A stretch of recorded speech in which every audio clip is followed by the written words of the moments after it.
오늘은 그래서 돈은 그다지 많이 들지 않으면서 50대부터 80대 그 이상까지 꾸준하게 즐길 수 있는 취미 7가지에 대해 알아보겠습니다.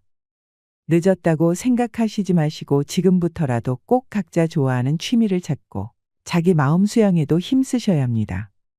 첫 번째입니다. 우리나라 시니어들이 실제로 가장 좋아하는 취미 생활은 무엇일까요?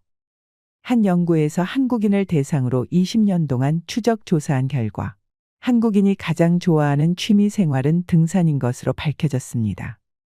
특히 40대 이상부터 남녀 공통 1위로 한국 중장년층의 대표적인 취미 생활로 등산을 선호합니다. 등산은 심폐지구력 향상과 근지구력 향상에 도움이 되며 심신 건강을 촉진하며 자연 환경 속에서 힐링과 즐거움을 느낄 수 있습니다. 또 자연 풍경을 직접 느낌으로써 정신을 맑게 해주고 스트레스 해소를 돕습니다. 특히 시니어들의 우울증을 예방해 준다는 연구 결과도 있는데요. 반면에 하산을 하는 과정에서 무릎 관절이 체중과 배낭의 무게를 지탱하며 내려오기 때문에 관절에 무리가 갈 수 있습니다. 이로 인해 중장년들의 경우 무릎이 시리거나 연골이 손상되기도 합니다.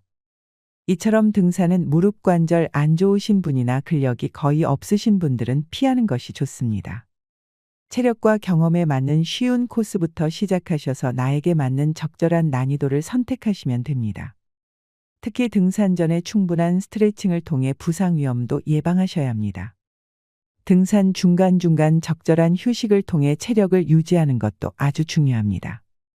맑은 공기와 흙냄새, 꽃향기가 어우러져 정신적인 테라피를 누릴 수 있는 취미로 등산은 어떠신가요? 두 번째는 탁구입니다. 국민 스포츠라 할 수 있는 축구와 야구, 배드민턴과 마찬가지로 탁구는 접하기 쉽고 재미가 있어 많은 사람들이 즐기는 생활 스포츠입니다. 탁구는 머리부터 발끝까지 온몸을 사용하는 전신운동입니다. 손목과 팔, 다리 등 다양한 근육을 사용하고 유연성과 반응 속도를 향상시킬 수 있는 운동인데요. 탁구를 1시간 치면 600칼로리 정도가 소모되는 수영과 복싱 1시간을 한 것과 동일한 운동량입니다. 점점 나이가 들고 신체 능력이 저하되면서 일상에서의 부상이 잦다는 걸 몸소 느끼실 겁니다. 하지만 탁구는 구기 종목들 중 부상 위험이 가장 적은 운동입니다. 무겁지 않은 라켓과 작고 가벼운 공 그리고 적은 활동 반경으로 상대와 부딪힐 일도 없습니다. 또 탁구는 계절과 날씨의 영향을 받지 않기 때문에 계획한 대로 기분 좋게 즐길 수 있는 취미입니다. 탁구는 두뇌 회전과 집중력 향상에 탁월한 효과가 있습니다. 탁구는 날아오는 공을 제대로 받아치기 위해 한 동작을 하기 위해 짧은 순간에 많은 걸 생각해야 되는 스포츠입니다. 자연스럽게 두뇌 회전이 빨라질 수밖에 없기 때문에 치매 예방과 집중력도 높아질 수밖에 없지요. 이렇게 집중하고 몰입하는 활동은 스트레스를 해소하고 마음을 안정시키는 데 도움이 될 수 있습니다. 탁구에 한번 빠지면 취미로 탁구를 쭉 오랫동안 하시는 분들이 주변에 꽤 많으십니다. 그만큼 건강에도 좋고 성취감도 얻는 취미 활동이 아닐까 싶습니다. 전신운동으로 재활에도 좋고 스트레스 해소도 되는 탁구는 어떠실까요? 세 번째는 독서입니다. 독서는 오랫동안 나이를 불문하고 모든 사람들이 좋아하는 취미입니다. 매력적인 소설이든 흥미진진한 모험담이든 생각을 자극하는 만화책이든 독서는 시간을 보내고 혼자만의 생각을 정리할 수 있는 유용한 취미 활동입니다. 독서는 단순히 즐기는 것 이상의 많은 이점을 제공하는데요. 연구에 따르면 독서는 스트레스 감소와 기억력과 공감 능력 향상에 도움이 된다고 합니다. 하루에 6분 정도만 독서를 하면 스트레스 수준을 3분의 2 이상 줄일 수 있다는 연구 결과가 있습니다. 이처럼 독서는 스트레스 감소제로서 음악 듣기, 차 한 잔 마시기보다 더 효과적이라고 합니다. 평균적으로 성인은 매일 35,000번의 결정을 내린다고 합니다. 정보가 부족하거나 충동적이거나 성급한 판단을 내리는 것을 피하는 것이 얼마나 중요한지는 다들 알고 계실 텐데요. 하지만 독서가 이러한 함정에서 벗어나 의사 결정 능력을 향상시켜 준다고 합니다.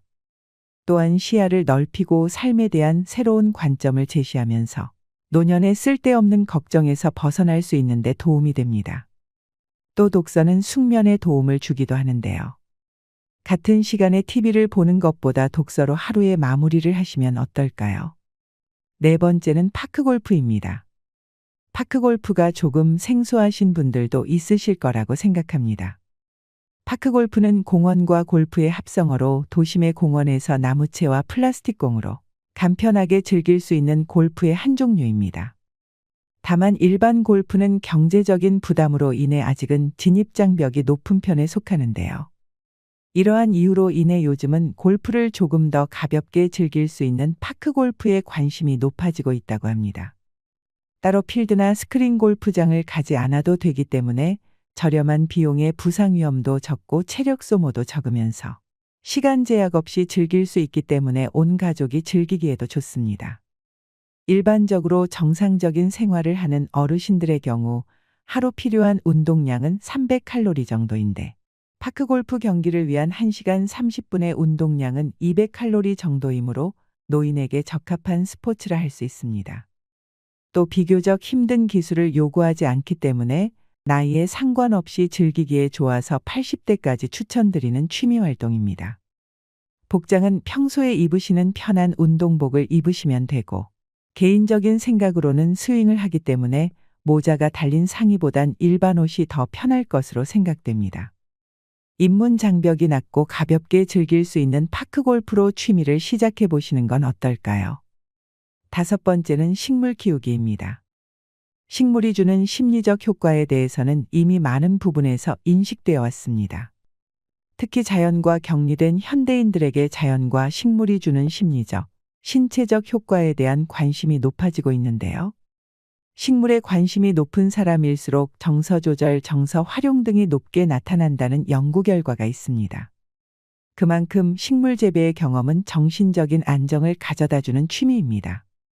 이렇게 정서적 교감뿐만 아니라 식물은 환경적으로도 쾌적함과 공기정화 기능, 산소 발생과 온도 조절 등의 기능과 효과가 있기 때문에 실내 환경을 위해서도 반려식물을 키우시는 분들이 많아지고 있다고 하는데요. 반려식물은 반려동물에 비해 관리적인 부분에서 상대적으로 수월하기 때문에 특히 혼자 지내시는 어르신들에게 정말 추천드리는 취미 활동입니다. 요즘에는 반려식물 키우기 키트도 따로 팔기 때문에 간편하게 시작할 수 있다는 장점도 있습니다. 몸이 불편하신 어르신들도 외롭지 않도록 정서적 교감을 할 수 있는 반려식물 키우기 취미 어떠신가요? 여섯 번째는 그림 그리기입니다. 예전에는 어르신들께 미술이 어떤 것인지 물어보면 대부분은 어렵고 재주 있는 사람들만이 하는 것이라며 손사래를 치시는 경우가 많으셨습니다. 하지만 요즘엔 어르신들도 접근하기 쉬운 컬러링북이 시중에 많이 나올 만큼 간단하게 그림을 그리고 색칠을 할 수 있는 제품들이 많이 있습니다. 그림 그리기는 노인질환을 대표하는 치매 예방에 아주 효과적이라고 하는데요. 기억력 손상을 예방하고 인지력을 회복하는 데 큰 도움이 됩니다. 손을 움직이며 소근육을 자극하고 어떤 색을 칠할지 어떤 그림을 그릴지 생각하다 보면 인지기능이 조화롭게 균형을 이루며 발달하지요. 전문가들은 그림 그리기와 색칠하기를 가리켜 두뇌 활동을 촉진해 인지적 수행 능력 향상에 도움이 된다고 설명합니다. 그림 그리기 교재를 고르실 때는 본인의 시력과 손의 움직임을 고려해 난이도를 조정하시고 일상생활과 직결되는 두뇌 활동을 유도해야 합니다. 그림 그리기를 통해서 지난 시간 좋은 기억을 떠올리게 하는 소재로 건강하게 기억력을 자극하고 집중력이 약해지는 노인들의 두뇌 활동을 활성화하는 데 그림 그리기만한 것이 없습니다. 이처럼 노후의 건강을 지켜주는 취미로 그림 그리기 어떠신가요? 마지막으로 일곱 번째 취미는 댄스 스포츠입니다. 평소 일상생활에서 대부분의 사람들은 자세가 구부정한 모습으로 지내는데요. 구부정한 모습은 외관상에도 예쁘지 않지만 건강에도 좋지 않다는 것은 모두가 알고 있는 사실입니다. 댄스 스포츠는 기본 동작이 척추를 곧게 세운 자세에서 시작하고 춤을 추는 동안 바른 자세를 유지하며 스트레칭에도 효과가 있다고 합니다. 바른 자세를 갖고 스텝을 차근차근 밟으면서 음악까지 맞추게 되면 분명 운동을 했는데 춤까지 추게 되는 즐거운 일이 일어납니다.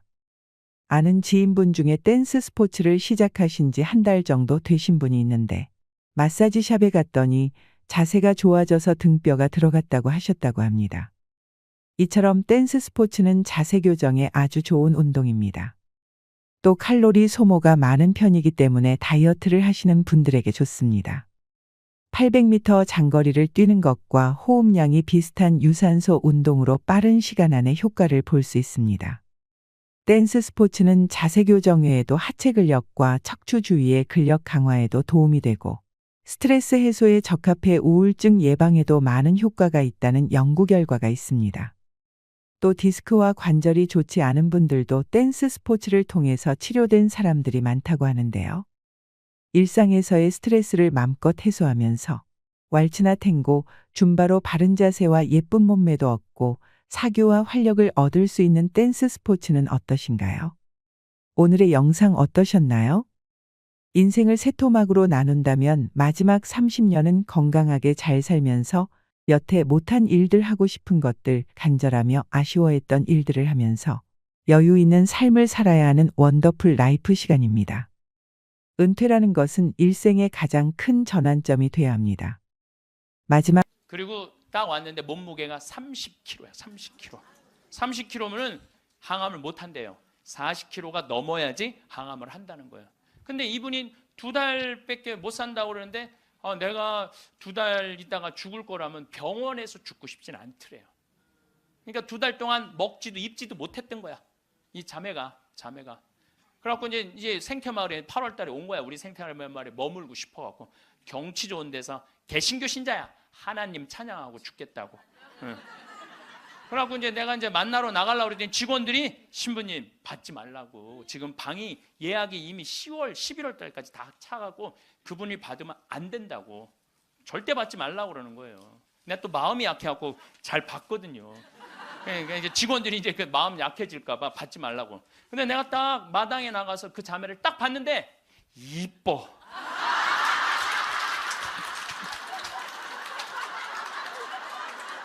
미국에서는 할머니, 할아버지들 사진을 찍어놔요. 사진을 찍어놓고 3개월 동안 뭐를 시키느냐면은 3개월 동안 뭐를 시키느냐면은 운동을 시켜요. 헬스도 하게 하고 그 다음에 파티도 하게 하고 럭비도 하게 하고 그렇게 3개월 동안 그 3개월 후에 다시 사진을 찍어요.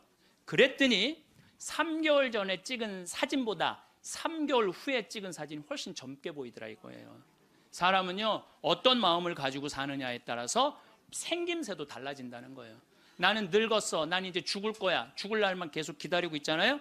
그러면 그냥 죽는 거예요. 그리고 제가 권하는 거는 무기력증에 빠지지 않기 위해서 가장 중요한 거 운동하는 거예요. 헬스 자전거 타는 거. 헬스 자전거 꼭 타세요. 허벅지에 근육이 풀리잖아요. 그때부터 누워서 똥오줌 싸는 거예요. 여러분들 누워서 똥오줌 싸는 사람들 많이 보셨어요?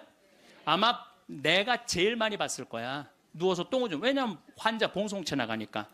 그러면요 한 5년 10년 누워서 똥오줌 싸는 집에 들어가잖아요. 온 집안에 냄새가 배 있어요. 온 집안에. 그러니 그 집이 기쁨이 있겠어요 없겠어요? 본인만 삶의 질이 떨어지는 게 아니라 그 가족 전체가 삶의 질이 떨어지는 거예요. 또 내가 또 가정방문 간다고 또 청소해놓고 향수는 뿌려갖고 이게 향수하고 섞여갖고 무슨 냄새인지 구분이 안 돼.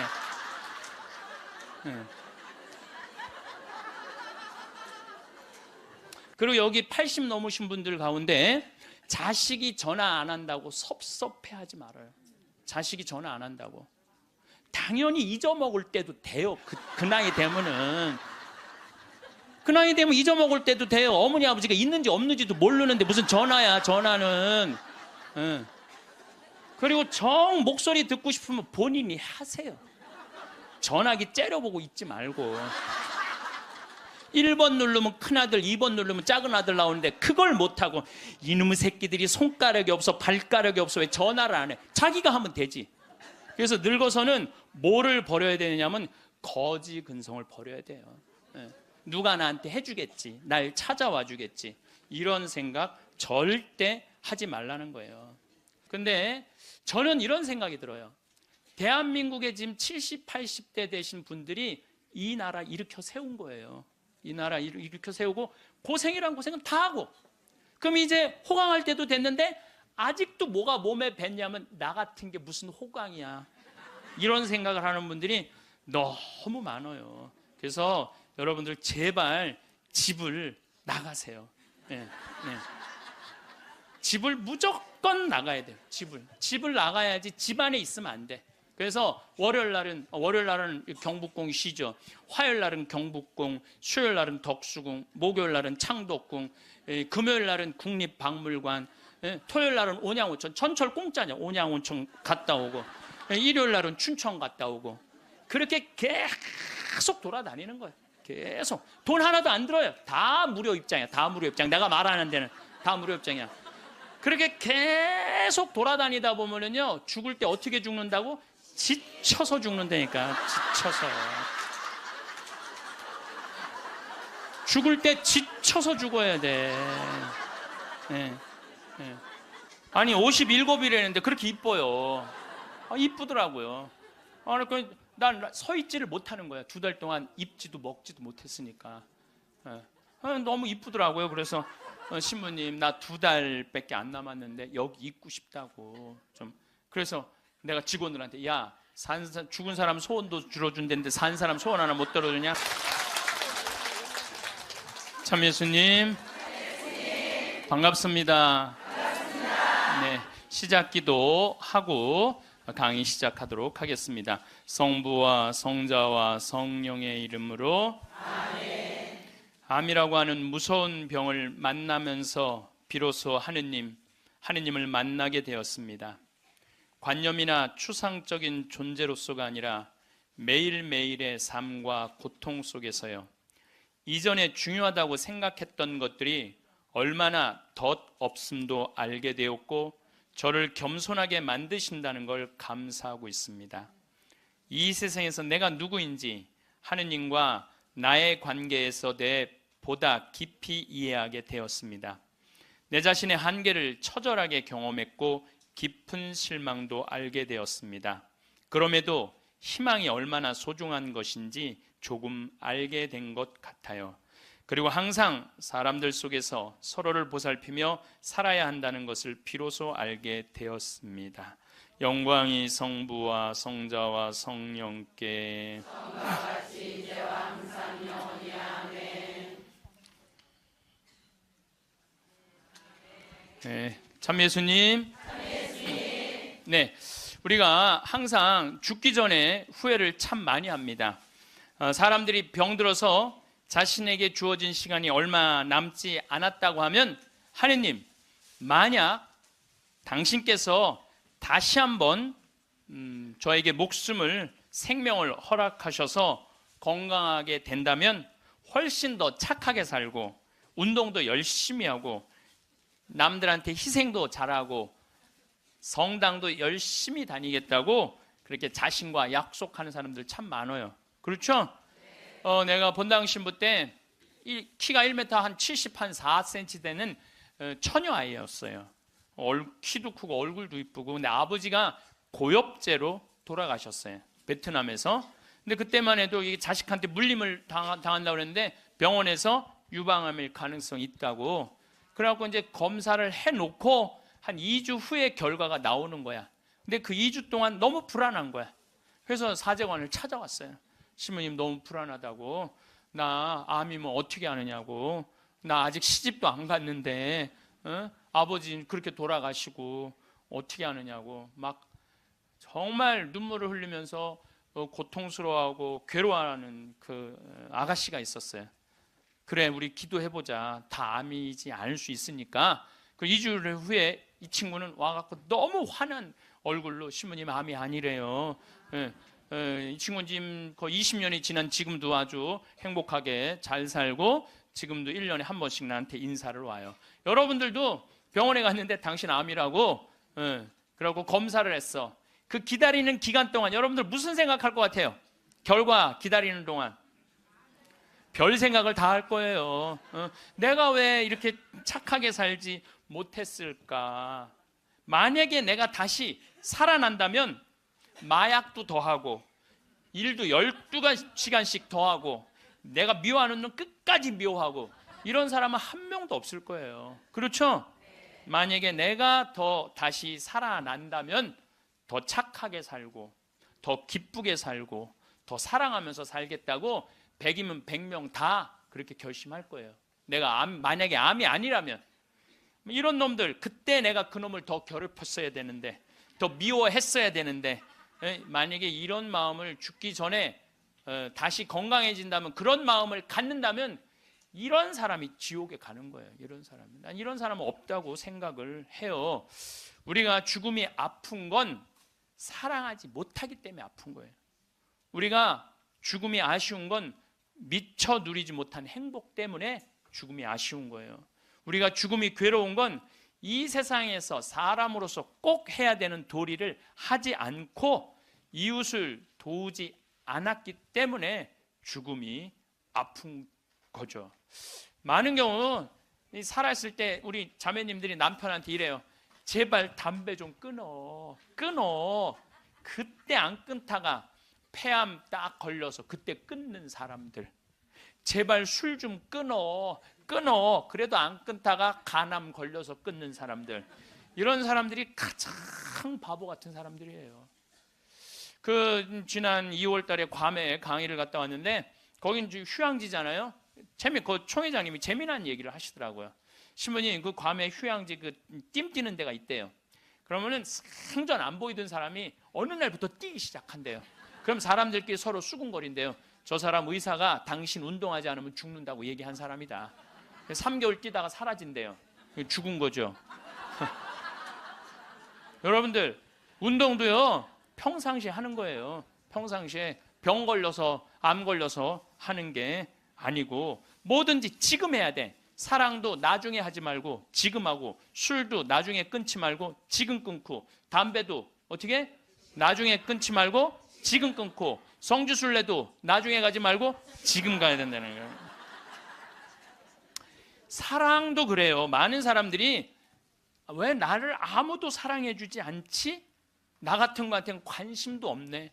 나같이 못생기고 뚱뚱하고 능력 없는 나한테 관심 가져주는 사람 하나도 없네. 이러고 맨날 울고 우울증에 걸리는 사람들이 있어요. 여러분들 많은 사람들이 저한테 그래요. 신부님은 사랑을 많이 받아서 그런 말씀, 우리들 마음을 이해를 못한다고. 여러분들 제가 사랑만 받을까요? 저도 노력 무지하게 해요. 사랑하려고 노력을 해요. 여러분들 아무것도 안 하고 사랑만 해줘, 사랑만 해줘. 그런 사람 사랑스러워요, 안 사랑스러워요? 노력하는 사람이 사랑도 받는 거예요. 그냥 무조건 가만히 있는데 누가 나를 사랑해줘요? 사랑도 열심히 하면 다. 낭만적인 사람은요 잘생기고 이쁜 사람이 낭만적인 사랑하는 거 아니에요. 내가 신부 막 됐을 때 어머니 아버지 모시고 강릉 쪽으로 놀러를 갔는데, 하여튼 부부가 놀러를 왔는데 남자는 참 잘생겼는데 여자는 도저히 아닌 얼굴이야. 근데 남편이 나한테 사진을 찍어달라고 그러는데, 여보 이리 와. 그리고 아내를 탁 앉는데 나 같으면 도저히 못 앉을 것 같은데 그 얼굴을 보고는 그 남편은 너무 귀중하게 아내를 앉는 거예요. 그래서 사진을 찍으면서도 참 신기하다. 어떻게 저게 가능하지? 근데 한 50대 후반쯤 된 분들이었어요. 근데 제가 요즘 그 부부를 이해를 하기 시작을 해요. 요즘 그래서 그렇게 남편이 소중하게 대했구나. 이게 이해가 돼요. 왜? 가만히 생각을 해보니까 요즘 이렇게 우리 자매님들 이렇게 한 결혼 30년 된 자매님들 이렇게 보면은요, 그 남편한테 정성스럽게 하고 자식 잘 키우고 살림살이 내조한 그런 분들은요, 얼굴이 잘생기고 못생기고의 문제가 아니야. 남자가 이렇게 바라봤을 때 그래 나하고 함께 인생을 같이 왔구나, 그 자체로 소중한 거야. 이쁘고 그게 상관이 없더라고.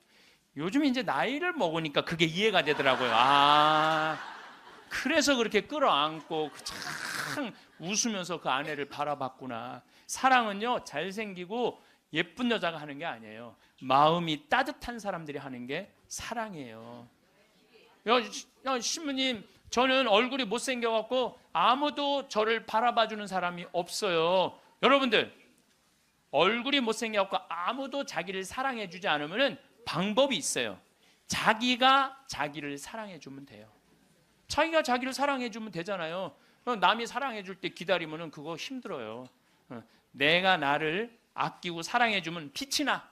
빛이 나면 사람들은 나한테 다가오게 돼 있는 거예요. 그래서 우리는 하여튼 죽기 전에 생이별하는 거, 사랑도 못하고 뭐 이래서 죽는 게 싫어. 이젠 사랑도 하고 여행도 다니고 다 좋아. 그래도 죽는 게 싫어. 왜 그러냐면 존재의 사라짐 때문에 그래요. 내 존재가 이 세상에서 없어진다는 것은 너무너무 슬픈 거예요. 이건 좀 형이상학적인 문제예요. 내 존재가 사라진다는 거. 내가 40살인데 1월 달에 병원에 갔더니 의사가 당신 2달밖에 못 산다. 기껏 살아야 2달이다. 3월 달에는 죽는다. 그럼 이 사람은요, 이때부터 울기 시작을 하는 거야. 내가 3월 달에 죽어? 나 진달래 보고 싶은데 진달래 필 때 나는 이 세상에 없겠네. 나 여의도 벚꽃 구경 가고 싶은데 벚꽃 필 때 난 이 세상에 없겠네. 나 목련 보고 싶은데 목련 필 때 난 이 세상에 없겠네. 그리고 우는 사람 참 많아요. 나 생태마을에 있으니까 암 환자들 많이 오잖아요. 그래갖고 막 울며 불며 신부님, 난 아직 어디도 못 가봤고 제주도도 못 가봤고 바다도 못 가봤고 근데 나 죽는다고 막 울며 불며 하는 사람들 참 많아요. 한 분이 그 암 환자는 잊지를 못하겠어요. 암 진단을 받고 영등포에 역에 딱 섰는데 온 세상이 찬란해 보이더래. 온 세상에 막 딱 했는데 리아카를 끌고 가는 할아버지가 너무 멋있어 보이더래. 저 할아버지는 살아서 생명을 누리고 살고 있구나. 저 할아버지는 생명을 누리고 살고 있구나. 그 할아버지가 그렇게 힘차 보이더래. 이 포장마차에서 떡볶이하고 오뎅을 끓이느냐고 땀을 흘리는 그 아줌마에 너무 부럽더래. 그리고 버스가 온다고 막 버스 잡는다고 막 사람들이 뛰어갈 때 생명이 막 흘러 넘치더래요. 난 이제 이 세상에 더 이상 없겠구나. 이런 세상에 함께 할 수 없구나. 내 존재가 잊혀진다는 거, 내 존재가 사라진다는 건 너무너무 슬픈 거예요. 근데 여러분들, 제가 진리 하나 알려드릴게요. 우리 인간은요, 죽기 전까지는요 절대 안 죽어요.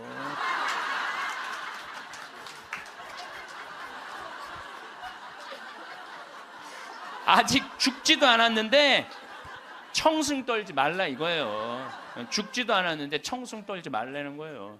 근데 많은 사람은 아직 죽지도 않았는데 죽은 것처럼 사는 사람들 많아요. 난 죽을 거다, 죽을 거다. 그래서 암 환자들도 두 종류가 있어요. 살아있는 동안 즐겁게 살다가 죽는 사람이 있고, 아직 죽지도 않았는데 죽은 것처럼 죽다가 살다가 죽는 사람이 있다니까요. 그래서 죽기 전까지는 절대 안 죽어요. 작년 8월 달에 우리 생태마을에 이제 우리는 암 환자를 더 이상 안 받습니다. 이 방송 보시는 분들 이제 더 이상 암 환자를 안 받아요. 왜 암 환자를 안 받냐? 우리 집은 사실은 암 환자들 치료 기관이 아니라 환경 교육하고 교우들 피정하는 집이에요. 근데 워낙 먹을거리가 좋고 이래서 내가 암 환자들을 받았는데 요즘은 피정하겠다는 분들이 너무 많이 와서 그분들은 전부 다 청주 꽃마을로 가라고 그래요. 거기 이제 암 환자 전문 기관이니까. 그래서 암 환자를 안 받는데 작년 8월 달에 암 환자가 또 왔어요. 근데 이 사람은 천주교 신자도 아니야. 천주교 신자도 아닌데 이 대장암이 걸렸는데 열어보니까 직장암이 걸렸는데 대장까지 다 퍼진 거야. 그래서 의사가 다시 덮은 거예요. 그리고 딱 왔는데 몸무게가 30kg야. 30kg. 30kg면은 항암을 못 한대요. 40kg가 넘어야지 항암을 한다는 거예요. 근데 이분이 2달밖에 못 산다고 그러는데 내가 2달 있다가 죽을 거라면 병원에서 죽고 싶진 않더래요.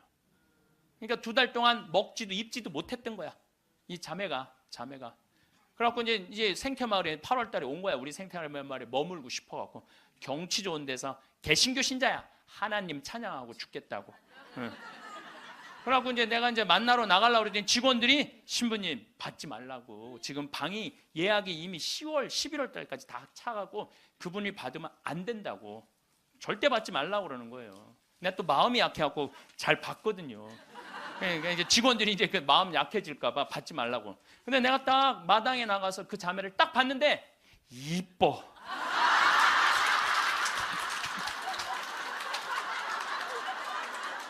아니 57이라는데 그렇게 이뻐요. 이쁘더라고요. 난 서 있지를 못하는 거야. 2달 동안 입지도 먹지도 못했으니까. 너무 이쁘더라고요. 그래서 신부님 나 2달밖에 안 남았는데 여기 있고 싶다고 좀. 그래서 내가 직원들한테 야 죽은 사람 소원도 들어준다는데 산 사람 소원 하나 못 들어주냐? 그 침대 있는 방 그거 내주자. 그리고 우리가 8월 9월 추석 들어있으니까 그땐 손님이 좀 뜸하지 않느냐. 그래서 받자. 받았어요. 받았는데 이 자매가 유명한 번역가예요. 중국어, 영어, 독일어를 할 줄 아는 유명한 번역가예요. 여러분들도 아마 그분 책을 한 번씩 봤을 거예요. 근데 어쨌거나 우리 집에 와서 2달 동안 밥도 못 먹었다는 자매가 병원에서 우리 집에서는 밥을 나보다 더 먹는 거야. 밥이 너무 맛있다는 거야. 밥이 너무너무 맛있다는 거야. 밥이 너무 맛있다는 거예요. 그리고 이제 뒤에 이제 산책 둘레길이 1시간짜리가 있는데 그 둘레길을 돌면서 너무너무 행복하다는 거야. 너무너무 행복하다고. 이제 그래갖고 뭐 그런가 보다 해갖고 이제 10월 달이 됐는데 이제 2달 후에 방 빼줄 생각을 안 하는 거야. 2달 있다가 죽는다고 그래서 받아줬더니 살이 더 통통 찌는 거예요. 살이 더 통통. 근데 10월 달에 오더니 이 자매가 하는 말이 신부님 내가 미사 참여를 해보니까 성체가 너무 좋다는 거예요. 개신교는 성체 성사가 없잖아요. 예수님을 몸 안으로 영한다는 게 여러분들 참 여러분들은 행복한 사람들이에요. 여러분들 사랑은 뭐냐면요. 사랑은 같이 있고 싶은 거야. 여러분들 1살, 2살짜리 애 낳았을 때 걔 보고 있으면 같이 있고 싶어? 같이 안 안고 싶어요? 너무 사랑스럽죠? 네, 같이 있고 싶어서 뭐라 그러냐면 눈에 넣어도 안 아프다 그래. 이 눈에 티끌 하나만 들어가도 막 난리를 쳤는데 이만한 걸 눈에 넣어도 안 아프다 그러니 이게 보통 이게 그것처럼 사랑스러워. 눈에 넣어도 그 큰 거를 넣어도 안 아프다는 얘기예요. 근데 예수님은 우리랑 너무 같이 있고 싶은 거야. 눈에 넣어도 안 아픈 게 아니라 그걸 뛰어넘어서 너무 같이 있고 아예 안에 들어가서 살고 싶은 거. 우리 안에. 그래서 성체로 우리 안에 들어와서 살고 있는 거예요. 그 행복한 신비를 여러분들은 매일매일 경험하는 거예요. 근데 우리 자매가 이렇게 보면서 나도 성체 영하고 싶다는 거예요. 세례를 받아야 되는데 근데 동생이 목사님이야. 그 동생하고 상의를 했대요. 나 거기 가고 세례 받고 싶다고. 천주교 세례. 근데 이 목사님이 한술 더 뜨는 거야. 누나 가고 기분도 좋고 몸도 좋아지니까 세례 그냥 받으라고. 천주교 큰 집이나 마찬가지니까 세례 받으라고. 그래갖고 이제 데레사로 세례를 줬어요. 데레사로. 그러니까 데레사가 이제 매 시간마다 나한테 와서 강의 듣잖아. 앉아갖고. 근데 똑같은 걸 듣는데도 똑같이 웃기대. 그 자매가. 웃지, 밥 먹지, 공기 마시지, 예수님 먹지. 좋다는 건 다 하는 거, 좋다는 건 다 하는 거예요.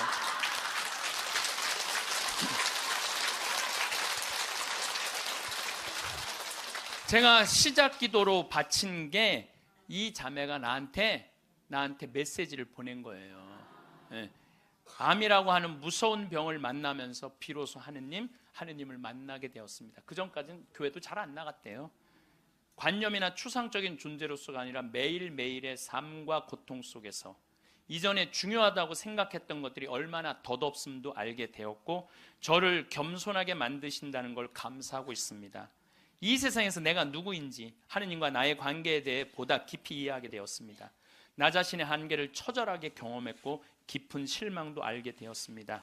그럼에도 희망이 얼마나 소중한 것인지 조금 알게 된 것 같아요. 그리고 항상 사람들 속에서 서로 보살피며 살아야 한다는 것을 비로소 알게 되었습니다. 우리 생태마을에서 살면서요, 너무너무 삶을, 그리고 이분이 그런 거예요. 2달 동안 그냥 하느님 속에서 살다가 죽겠다고 찬양하면서, 그러면서 점점 건강이, 12월 달이 돼도 방 뺄 생각을 안 하는 거예요. 온몸에 암이 다 퍼졌다는 사람이. 그래서 이제 12월 마지막 제주는 내가 너무 강의가 많으니까 이제 마지막 제주는 쉬어요. 오늘부터 21일까지 하루도 안 쉬고 강의를 하는 거예요. 21일까지. 그러니까 대림 여러분들 피정한다고 그냥 여기서 부르고 저기서 부르고 그러니까 근데 예수님 내가 그래 대림 때 항상 예수님이 난 12월 10일 날 태어났으면 좋겠어. 너무 힘들어. 예. 그래서 25일부터 30일까지는 제가 쉬어요. 근데 쉬면서 이제 평창에 이제 오늘도 새벽에 눈이 와갖고 그냥 직원들이 눈을 다 쓸었거든요. 그래서 이제 마지막 주 쉬면서 집에서 뭐 할 일이 별로 없잖아요, 또. 그러니까 우리 직원들한테 저녁 먹고, 야, 영화 보러 나가자. 우린 또 영화를 보려면 원주로 나가야 돼. 1시간 한 20분 정도 운전을 해서 영화를 딱 이제 보러 갔는데 직원들 다 데려가는데 테레사가 눈에 밟히는 거야. 혼자 놔두고 가기가 그렇잖아요. 그 큰 건물에. 그래서 테레사도 같이 가자. 그래서 이제 테레사하고 같이 영화를 보러 갔어요. 근데 내가 영화를 보러 갔는데 영화를 잘못 골랐어. 영화를 이렇게 단편 영화를 골라야 되는데 1년에 한 편씩 나오는 영화에 2편을 데려간 거예요. 반지의 제왕, 호빗 뜻밖의 여정, 스마우그의 폐허라는 2편을 데려간 거예요. 이 난쟁이들이 잃었던 왕국을 찾으려고 막 하다가 보물을 찾아야 되는데 그 굴 속에 용을 깨우면 안 되는 거야. 근데 용을 깨운 거야. 화가 난 용이 막 날개를 펼치고 이제 마을을 다 불살려고 날개를 쫙 펼치고 입을 쫙 벌리다가 영화가 끝나요. 이건 이제 언제 봐야 되느냐면 내년에 봐야 되는 거, 내년에. 영화가 끝나고 데레사한테 미안하더라고. 데레사한테 이제 언제 죽을지 모르는 데레사를 데리고 와갖고 그걸. 그래서 내가 빈말로 데레사한테 얘기했어. 데레사, 우리 내년에 누구 또 보러 오자. 난 빈말로 얘기했는데 데레사는 진지하게, 네 신부님 또 보러 와요 그러는 거예요. 그러나 한 1, 2월 달 해외 강의 성지순례 때문에 생태마을을 2달 동안 비웠어요. 2달 만에 왔는데 데레사가 30kg짜리 데레사가 42kg가 된 거야. 얼굴이 삐쩍 말랐을 때도 이뻤는데 완전히 얼굴이 우리 집에 왔을 땐 흑 색깔이었는데 복사꽃 색깔로 바뀐 거야. 네. 그런데 그 데레사는 그렇게 좋아졌다가 지난 10월 마지막 주에 세상을 떠났어요. 떠났는데 이제 제가 세브란스 병원에 갔는데 그 딸 셋, 아들 하나 있는 집이에요. 근데 막내 여동생이 그 언니 마지막 임종을 지켰는데 그 목사님도 제가 만났어요. 근데 그분들이 이런 얘기를 저한테 전해주더라고요. 신부님, 우리 언니가 50, 이제 거의 60까지 산 거죠. 이 평생 살면서 지난 1년처럼 행복했던 적이 없었다는 거예요. 너무 행복하게 살다가 세상을 떠났다는 거예요. 그리고 마지막에 이제 임종하던 날도 예수님 감사합니다. 이거를 계속 입에 계속 하면서 예수님 감사합니다. 자기 1년 동안 너무 산 게 행복했고 당신 만나러 가서 감사하다는 거예요. 계속 그러고 세상을 떠났다는 거예요. 그래서 저는 사는 것 같이 살다가 죽는 사람은 죽어도 살아요. 그렇죠?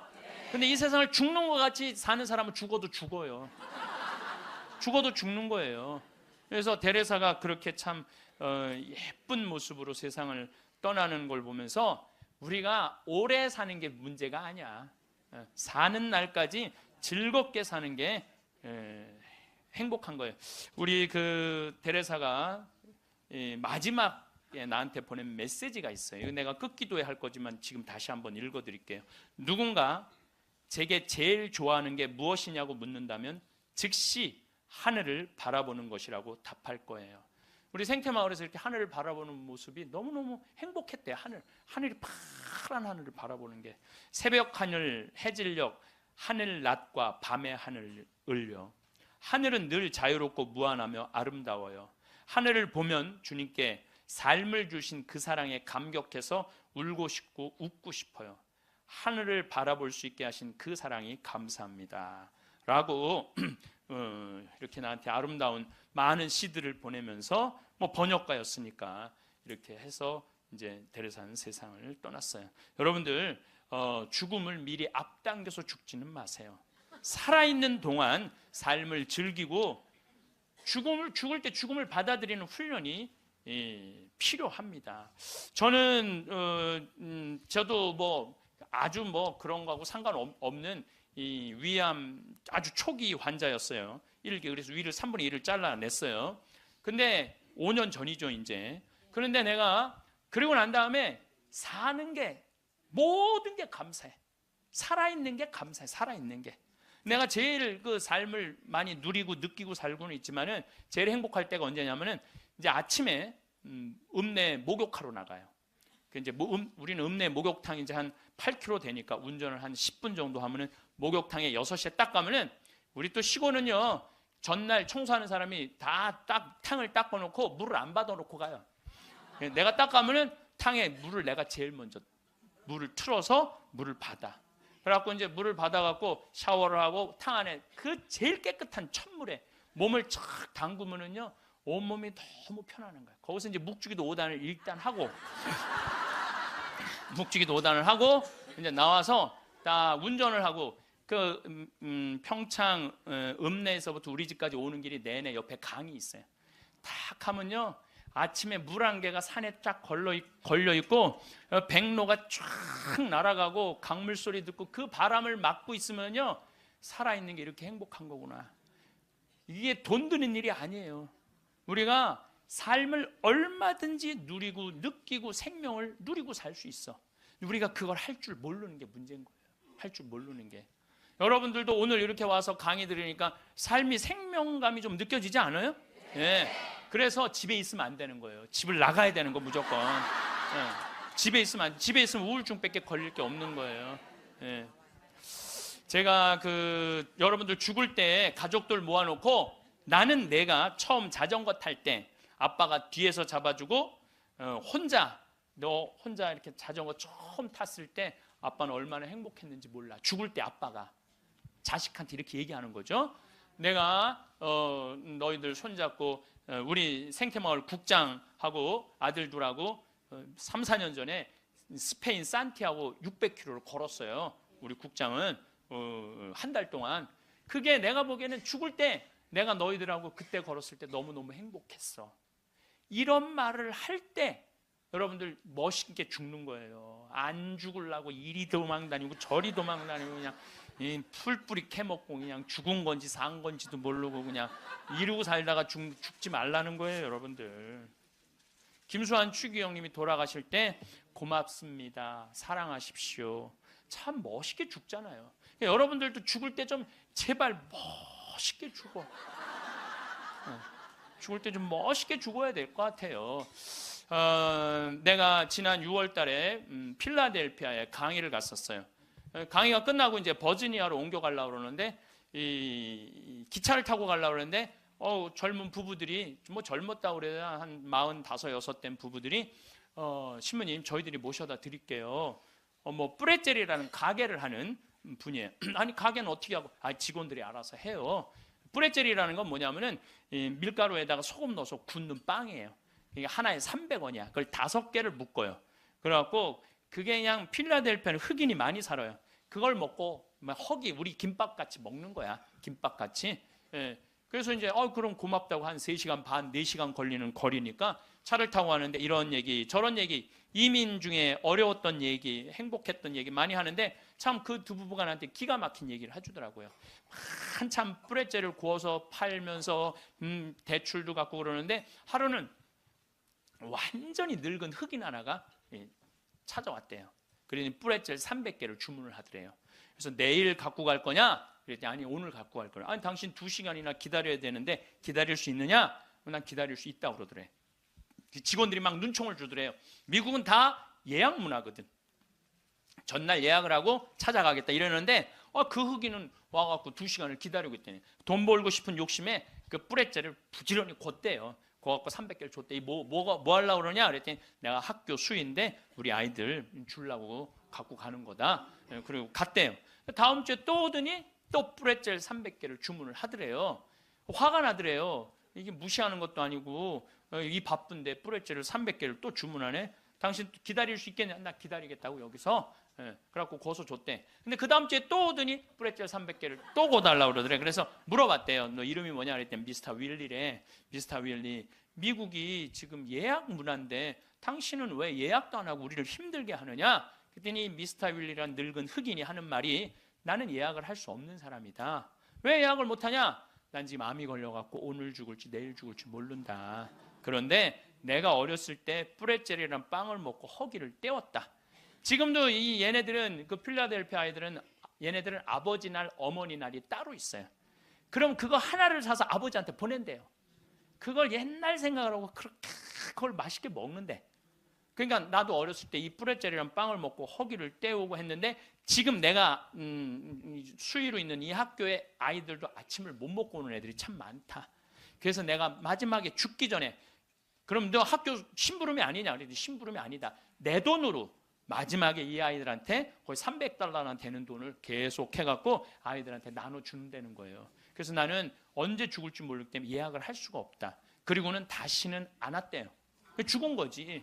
그러니까 미국 사람은 죽을 때도 멋있게 죽어. 저는 여러분들도 좀 죽을 때 좀 멋있게 죽었으면 좋겠어. 예? 좀 내가 어디 선물을 갖고 가고 어디 선물을 좀 주고 죽는 그런 모습이 좀 있었으면 좋을 것 같아요. 그래서 이제 우리가 죽을 때 멋있게 죽으려면 잘 살아야 돼. 잘 살아야 돼. 그래서 저는 여러분들 우리가 잘 살려면 삶을 계획을 잘 세워야 돼. 계획이 없는 삶은요 잘 살 수가 없어요. 여러분들 인생 계획 어떻게 잘 세워져 있어요? 네. 아유 신부님 무슨 계획이 있어? 다 살았는데. 천만의 말씀이요. 여기 다 산 분 한 분도 안 계세요. 제가 얘기했죠. 죽기 전까지는 절대 안 죽는다고. 그러니까 계획이 있으셔야 된다니까. 저는 신학생 때 세미나를 하는데 앞으로 주 5일제가 된다는 거예요. 주 5일제. 그럼 토요일 날 일요일 날 교우들 성당 안 나온다는 거예요. 경치 좋은데 구경 가느냐고 성당에 안 다닌다는 거예요. 프랑스가 신자 비율이 97%인데 주 5일제 실시하고 미사 참여율이 8%로 떨어져요. 90%가 성당에 안 나오는 거예요. 내가 프랑스에 가보니까 금요일 저녁부터 놀러 나가더라고요. 금요일 저녁. 그 일요일만 되면 그 파리로 엄청난 차들이 들어오는 거야. 그럼 언제 성당에 가? 토요일 날 놀러 다니느냐고. 그럼 내가 30년 전에 신학교 교수님들이 그러더라고요. 앞으로 주 5일째 되면 한국도 그런 일이 벌어질 거다. 금요일 저녁부터 놀러 나갈 것이다. 경치 좋은데 구경 간다고. 그럼 그들을 어떻게 하느님 품으로 이끌 것이냐? 답을 내놔라. 저는 그때 그런 생각을 했어요. 그래, 교우들이 경치 좋은데 구경 간다고 성당을 안 나와? 그럼 나는 나중에 신부가 되면 성당을 경치 좋은데 전화해야 되겠다. 그리고 글리 오라고 그래야 되겠다. 그래서 이제 제가 이제 신부 되자마자 저는 생태마을을 신학생 때부터 꿈꿨으니까 신부 되자마자 땅 보러 다녔어요. 용문으로, 양평으로, 가평으로, 안성으로. 주머니 돈 한 푼 없어도 항상 꿈을 꾸면 하느님이 이루어 주시거든요. 네. 월요일 날 나한테 40억 봉헌한 분도 내가 아프리카 잠비아에 대학, 농업대학 세운다는 꿈을 꾼 거예요. 그러니 누가 이루어 주시는 거예요? 하느님이 이루어 주시는 거예요. 믿음이 있어야 돼. 언젠간 줄 거라는 믿음이 있어야 돼. 네. 그래서 이제 막 여기저기 땅 보러 다니는데 뭐 30억, 50억 그러더라고요. 부동산 업자가 신부님 돈이 어디 있어 땅을 보러 다니느냐고. 나 돈 한 푼도 없다. 대신 꿈이 있다. 꿈이. 그래서 이제 교구청에서 내가 하도 그렇게 뛰어다니니까 주교님이 부르더니 강원도 평창에 땅이 15,000평이 있다는 거. 15,000평. 그거를 꾸며 보라는 거예요. 그래서 제가 30살에서부터 그걸 꾸미기 시작을 한 거예요. 본당 신부 하면서. 그럼 집에 들어오면 새벽 2, 3시 늘 그랬어요. 다 본당 사목하고 집에 들어오고 그러니까. 10년 하는데 도저히 안 되겠더라고요. 그래서 주교님한테 청을 드렸죠. 주교님, 저 이제 초대 본당 신부 2번을 5년을 했으니 저 이제 강원도 평창 생태마을에 들어가서 살게 허락을 해 주십시오. 청을 넣었더니 주교님 그럼 가라고. 그래서 내가 가서 생태마을에 가서 사는데 10년 동안 꽃 심어놓고 나무 심어놓고 사니까 지금은 봄만 되면 천국이에요. 천국. 얼마나 꽃이 피면 아름다운지 몰라요. 산수유 피고 개나리, 진달래, 마로니에, 목련, 벚꽃, 찔레꽃, 이팝꽃, 조팝꽃 이런 거 피면은 꽃동산이에요. 꽃동산. 얼마나 아름다운지 몰라요. 그래갖고 마당에 딱 서면 강이 쫙 내려다 보이니까 얼마나 좋아요. 사람이요, 여러분들 산이 하나 보이는 데 사는 사람은 그냥 그런 데서 사는 거래요. 근데 산이 3겹이 겹쳐서 보이는 데서 살면은요 좋은 땅에서 사는 사람이라는 거예요. 근데 산이 한 5겹 겹쳐 보이는 데서 사는 사람은 명당에서 산다는 거예요. 근데 산이 한 7겹 겹쳐 보이면은 대명당. 대신 내려다 보여야 돼. 그 산이 내려다보면 대명당에 사는 거야. 근데 우리는 여기 쓰면은 치악산 그 자락까지 보니까 12겹까지 보여. 12겹까지. 그리고 거기에 강 하나 흘러주면은 그건 말할 것도 없대는데 앞마당에. 그러니까 딱 마당에 딱 서 있으면은요 얼마나 행복한지 몰라요. 이렇게 내가 50살이 된 거야. 그리고 밤하늘의 별이, 여러분들 우리 대레사도 별 얘기 했잖아요. 별이 얼마나 아름다운지 몰라요. 그러니까 우리 여기 남산이 278m야. 우리 생태마을은 325m야. 그러니까 강의 끝나고 밤 11시, 12시에 가면요 하늘을 보면요 지금은 이제 오리온, 황소자리, 마차부자리, 카시오페아, 북두칠성, 별똥별이 떨어지잖아요. 별똥별 꼬리 타는 소리가 들려요. 별똥별 떨어질 때, 아니 뻥이 아니라니까. 떨어질 때 따따따따따따 이러면서 떨어져. 따따따따따. 참. 이렇게 내 청춘 50이 됐어 내가. 그랬더니 교구청에서 부르더니 황 신부님 그 평창 생태마을 꾸민 경험을 가지고 여주의 땅이 15만 8천 평이 있대. 15만 8천 평. 여기 10배야. 평창보다 10배. 그거를 좀 꾸미라는 거. 4년 전에. 그래갖고 내가 여주 이제 군청에 들어갔더니 신부님 거기는 안 되는 데라는 거예요. 안 되는. 왜 안 되느냐? 여기는 수질관리 지역이기 때문에 한강 2km밖에 안 남았기 때문에 여긴 이렇게 큰 건물을 허가를 해줄 수가 없다는 거예요. 난 너무 하고 싶은데 허가 받을 수 있는 길이 뭐냐? 그랬더니 국회에 올라가래. 국회에서 해결해 줘야 된대. 우린 또 그렇게 되면 바로 해요. 국회 갔어요. 그래갖고 해당 지역 국회의원을 만났어요. 나 우리나라 국민들이 맨날 먹고 마시는 데만 있는 게 아니라 정말 정신적으로 쉴 수 있는 공간을 만들고 싶다. 그래서 여기 하고 싶다. 그랬더니 국회의원이 딱 보더니 신문 이거 안 되는 거라고. 근데 한마디 했어. 내가 안 되니까 여기 왔지 되면 오겠냐고.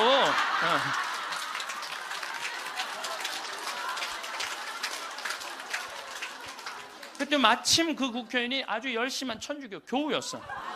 고민을 많이 하더라고요. 그러더니 그러면은 군수님하고 얘기를 해보고 연락을 드리겠다고. 그래서 이제 기다렸죠. 일주일 후에 연락도 빨리 오더라고. 아주 능력 있는 국회의원이야 보니까. 전화 오더니 신부님 우리가 군수님하고 거기 이제 폐수 처리 용량이라는 게 있어요. 그거를 할당을 해주기로 했다고. 열심히 해보시라고. 나는 그냥 그러면 끝나는 줄 알았어요. 너무 좋았는데 이게 또 이제 다시 허가 기간이 경기도청으로 넘어가는 거야. 경기도청에 가니까 이게 또 난감한 거야. 근데 마침 내가 또 경기도 기관장들한테 아침 먹고 하는 강의를 했었어요. 도지사 있고 법원장, 경찰청장, 무슨 세무서장, 국회의원들, 무슨 시장들 다 모였는데 강의를 아침에 하는데 끝나고 난 다음에 도지사님이 차 한 잔 마시자고 그래서 마시면서 이 도지사님이 그러더라고요. 신부님 되게 기관장들이기 때문에 아침 먹고 다 간대. 근데 끝까지 들은 게 신부님이 처음이라는 거야. 신부님 너무너무 우리한테 유익한 강의를 해줘서 너무너무 감사하다고. 혹시 필요한 거 있으면 말을 하라고. 내가 필요한 거 있다고. 나 필요한 거 있다.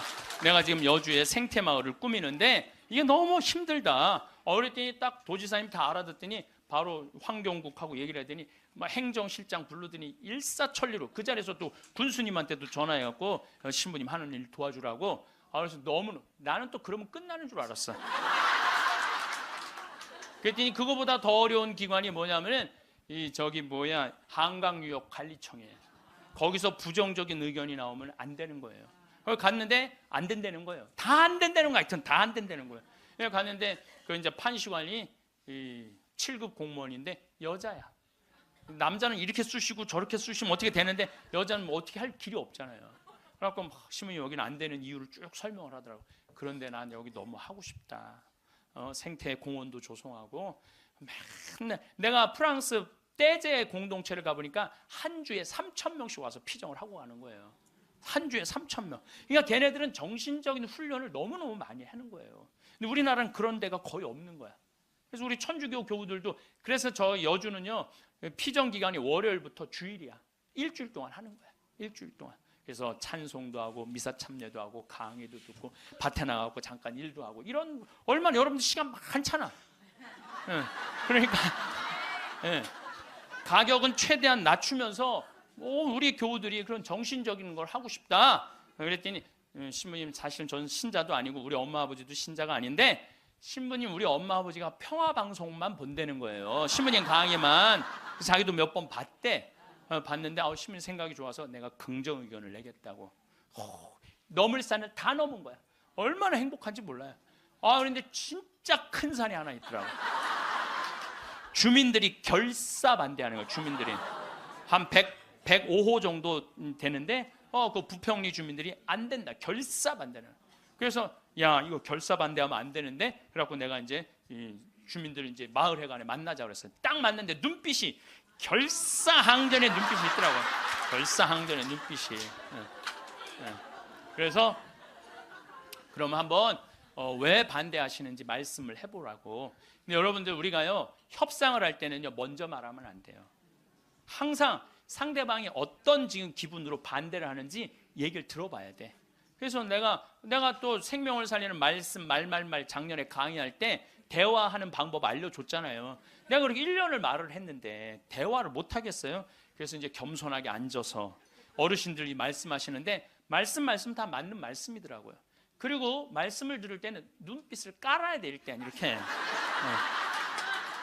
그리고 말씀할 때마다 어떻게 고개를 끄덕여야 돼요. 이게 존중이에요. 존중. 1시간 동안 제가 계속 맞는 말씀이라고 의견을 받아들이겠다고, 맞는 말씀이라고 받아들이겠다고 이제 다 얘기하고, 그럼 신부님 여기다 왜 하려고 그러느냐고. 내가 또 이제 말할 기회를 주신 거 아니에요. 내가 또 일단 말을 하면 이게 얼마나 대단해요. 그래서 30분 말씀을 드렸지. 30분 말씀을 드렸더니 주민들이 눈빛이 싹 풀리더라고요. 그러면은 신부님 한번 해보시라고. 근데 내가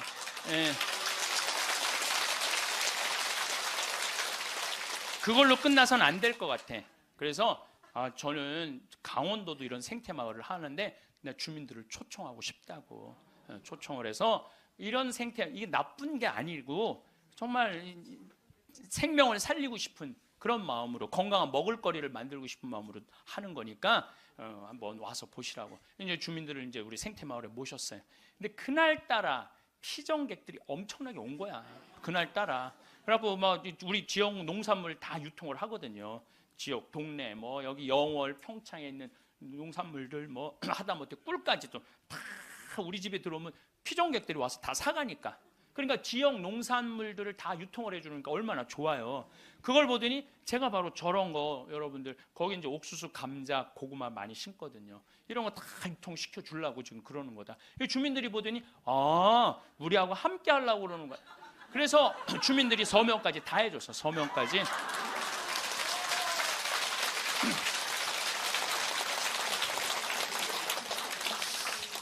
나는 보통 텔레비전 보면 막 반대할 때 막 결사 반대, 막 피 같은 거 막 써놓고 막 그리고 서로 막 죽기 살기 까무러치기로 싸우는 거 보면 이해가 안 돼. 왜 말로 하면 될 걸 왜 싸우는지 이해가 안 가. 나도 양보할 걸 많이 양보를 했어요. 왜냐하면 거기에 주민들이 나는 그 산을 좀 넓은 농토를 하려고 하는데 산을 보존해 달라고 그러더라고. 맞는 말씀이잖아요. 그래서 산 보존하는 걸로 하고 이제 거기서 이제 말을 좀 해서 이 사람이 말을 타면은요, 그 말을 키우고 싶은 이유 중에 하나는 왜 말을 키우고 싶으냐면 장애자들이 말을 타면요 이 치료가 굉장히 좋아요. 그래서 장애인 협회에서 나한테 와갖고 신부님 말을 좀 하면은 말 탈 공간이 없다는 거예요. 지금 수도권은 너무 비싸고, 근데 여긴 땅이 15만 8천 평 아니에요. 15만 8천 평. 그러니까 좀 해달라고 그래서 그거 하려고 그러는데 말 똥 냄새가 마을에 오면 불편하다. 그것도 내가 포기했어요. 그러니까 원하는 걸 다 해준 거죠. 내 것만 한데, 협상이라는 거죠. 내 걸 포기하는 게 협상이에요. 그래갖고 이제 아마 내년부터 이제 생태마을을 이제 꾸미게 될 거예요. 그러니까 난 60살까지 일이 기다리고 있는 거예요. 60살까지. 남들은 60살 되면 명퇴한다, 조퇴한다 그러는데 나는 일이 기다리고 있으니까 얼마나 좋아. 사람은요, 꿈꾸는 사람이 행복한 거예요. 꿈꾸는 사람이. 여러분들 과거에 매달린 사람 불행하세요. 과거. 내가 그때 이 인간을 만나지 말았어야 되는데. 여러분들 그거 후회해봐야 그 인생 돌이켜져요? 돌이켜지는 게 아니에요. 우리가 과거에 매달린 사람이 우울증에 걸린다니까요. 그때 내가 삼성전자 주식을 사뒀어야 되는데 3만 원 할 때 사뒀어야 되는데 3만 원 할 때 3만 원 할 때 사뒀으면은 지금 150만 원 왔다 갔다 하잖아요. 3억, 저기 막 3억 원어치 사놨으면 150억 된 거 아니야, 150억. 여러분들, 아까도 말씀드렸지만 과거에 집착하는 사람은요, 불행한 사람이에요. 과거에. 내가 아주대학 환경공학과 대학원 다녔거든요. 거기 너무너무 재미난 일거리가 있어요. 하나가. 뭐냐면은, 그 옆에 유신고등학교라고 있었어요. 근데 지금은 아주 좋은 고등학교 때인데 처음에 이제 막 그 지역에서 막 아주 시골에서 이제 온 애들이 꼴뚱한 애들이 참 많은 거예요. 담임 선생님이 그랬대요. 이 바보들아, 저기 뭐야, 이 등록금, 학비 이거 있으면 앞에 땅, 그때 고기가 한 평에 100원 했거든요. 30년 전 이거나 사두라고, 이 바보들아. 맨날 선생님 그랬대요. 그런데 30년이 지난 지금 거기는 한 평에 3천만 원이야. 그럼 이제 난 애 나이 뭐 한 4-5살 위아래 그때 공부 못했던 애들이 이런 말을 하는 거. 그때 담임 선생님 말을 들었어야 되는데. 여러분들, 아니 그럼 30년 전으로 돌아갈 거야? 어떻게 할 거야? 과거에 매달린 사람은 불행한 사람이에요. 미래를 꿈꾸는 사람이 행복한 거예요. 미래를 꿈꾸는 사람. 계획이 있어야 된다는 거예요. 삶에는 계획이 있어야 된다는 거예요.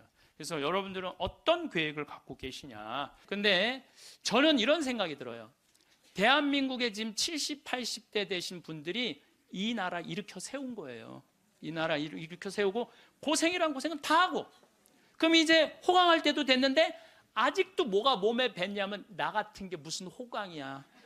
이런 생각을 하는 분들이 너무 많아요. 그래서 여러분들 제발 집을 나가세요. 네. 집을 무조건 나가야 돼요. 집을 나가야지 집 안에 있으면 안 돼.